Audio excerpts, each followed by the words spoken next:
السلام عليكم ورحمة الله وبركاته. ازيكم عاملين ايه؟ يا رب تكونوا بخير. فيديو جديد وموضوع جديد. بس قبل ما اتكلم في موضوع فيديو النهارده، لو كنت لسه مش مشترك في القناة نورني يا غالي بالاشتراك في القناة، واضغط على زر السبسكرايب الاحمر اللي تحت، وفعل زر الجرس علشان يوصلك كل جديد بنزله ان شاء الله. النهارده ان شاء الله يا جماعة هكلمكم عن موضوع مهم جدا. ناس كتير قوي بتشتكي ان البيض بتاع العصافير بتاعها بيبقى غير مخصب، والذكر ضعيف في التخصيب بتاع البيض. فانا ان شاء الله النهارده هكلمكم عن 4 اسباب رئيسيه سببها ان البيض يطلع غير مخصب، والحلول بتاعتها ان شاء الله في عجاله سريعه كده، ومش هنطول عليكم الفيديو. يلا بينا ندخل في الموضوع بتاع النهارده، يلا بينا. اول حاجه يا جماعه في ضعف التخصيب عند العصافير بتاعتك، ان الذكر ما يكونش وصل للسن المناسب بتاعه للتزاوج، يعني الذكر ما يكونش بلغ. تاني حاجه بيبقى عند الذكر مشكله فيها الريش، بيبقى كثيف جدا عند منطقه المخرج، فلما بيحصل تزاوج مع الانثى الحيوانات المنويه ما بتعرفش توصل للانثى للمجمع بتاعها، وما بيحصلش تخصيب كويس. ده سبب مهم جدا. فالحل بتاعه ان انا لازم اقص بس، مش انزعه، مش انتفه كده، لا اقصه بس بمقص بسيط كده الريش حوالين منطقه المخرج بتاع الذكر. تالت حاجة يا جماعة ان انا اهتم بوضع الفيتامينات الطبيعية. الفيتامينات الطبيعية دي زي ايه؟ زي الجرجير، زي الخس، دي كلها فيتامينات ومحفزات طبيعية للذكر ان هو يتزاوج مع الانثى. زي ما قلت لكم الجرجير، الخس، الزنجبيل، القمح المنقوع، القمح المستنبت. عندنا مثلا النهارده انا جاي اقدم للزوج العصافير بتاعي ده، النهارده اقدم له القمح المستنبت زي ما هوريهولكوا كده. ده ما شاء الله تبارك الله قمح مستنبت اهوت. الطريقه بتاعته سهله جدا يا جماعه، ومش بيبوظ ولا بيحصل له اي حاجه، زي ما انتم شايفين اهو منبت ومية مية.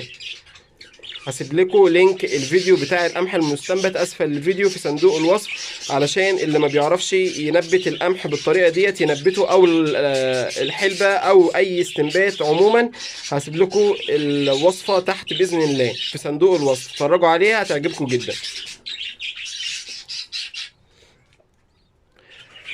وهكمل معاكم الفيديو ونكمل الاسباب بتاعتنا. احنا قلنا كده ثالث سبب ان احنا نهتم بوضع المحفزات الطبيعيه. انت ممكن تكون مش مهتم بكده، ما بتحطش جرجير، ما بتحطش خس، ما بتحطش زنجبيل. الحاجات دي كلها مهمه جدا. تمام يا جماعه. رابع سبب معانا وضع فيتامينات في الميه. لازم تحط فيتامينات في الميه على الاقل مره واحده بس في الشهر. مره واحده بس في الشهر يا جماعه. فكورس فيتامينات يعني حاجه بسيطه وسهله جدا.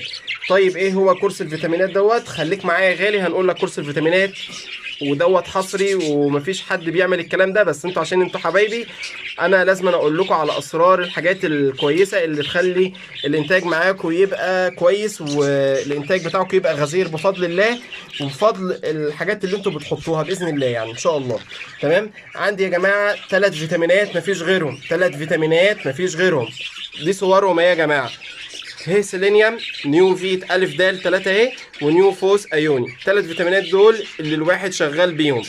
في فيتا ماونت انت كنت منزله لنا قبل كده، مفيش مشكله، دوت الفيتا ماونت ده عام. تمام. لكن لو انا عندي ضعف في الخصوبه الفيتا ماونت هيبقى ضعيف معايا شويه، فلازم اشتغل بفيتامينات مستورده زي اللي قدامي ديت، لاني عايز ازود الانتاج، عاوز ازود تخصيب الذكر.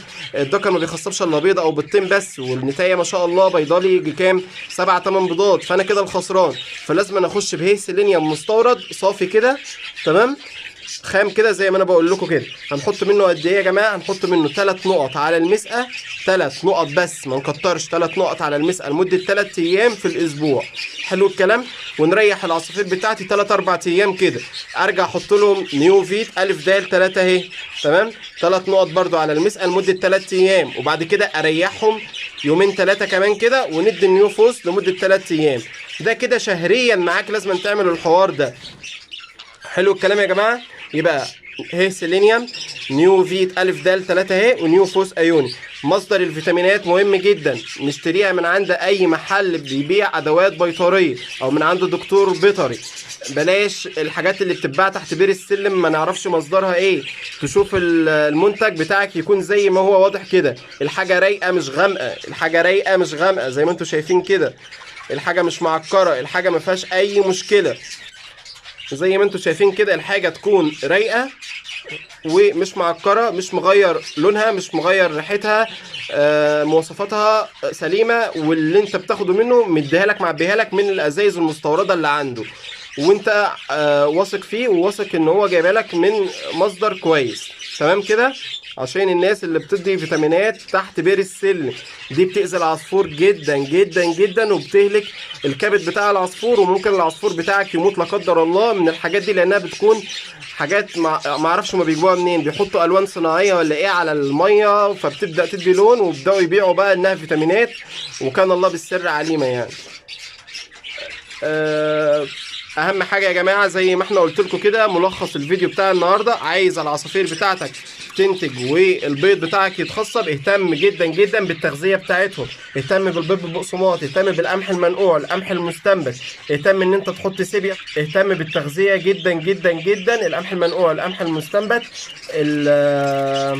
الجرجير، المحفزات الطبيعيه زي الجرجير، الخس، الزنجبيل، الحاجات دي كلها هتفرق جدا جدا معاك، وان شاء الله جرب وهتدعي لي باذن الله. الذكر اهوت بدأ يا جماعه ان هو يستكشف بقى القمح المستنبت، هيبدأ ان هو ما شاء الله تبارك الله ياكل منه، ما شاء الله تبارك الله. بس كده ده كان موضوع الفيديو بتاعنا النهارده، 4 اسباب، راجعهم تاني كده في الفيديو لو انت ملحقتش اي حاجه فيهم. بس كده ده كان نهاية الفيديو بتاعنا النهاردة، يا رب يكون الفيديو عجبكم واستفدتم منه، ولو عجبك الفيديو بقى يا غالي ما تنساناش في اللايك والاشتراك في القناة لو كنت لسه مش مشترك، وفعل زر الجرس علشان يوصلك كل جديد. بحبكم في الله، والسلام عليكم ورحمة الله وبركاته.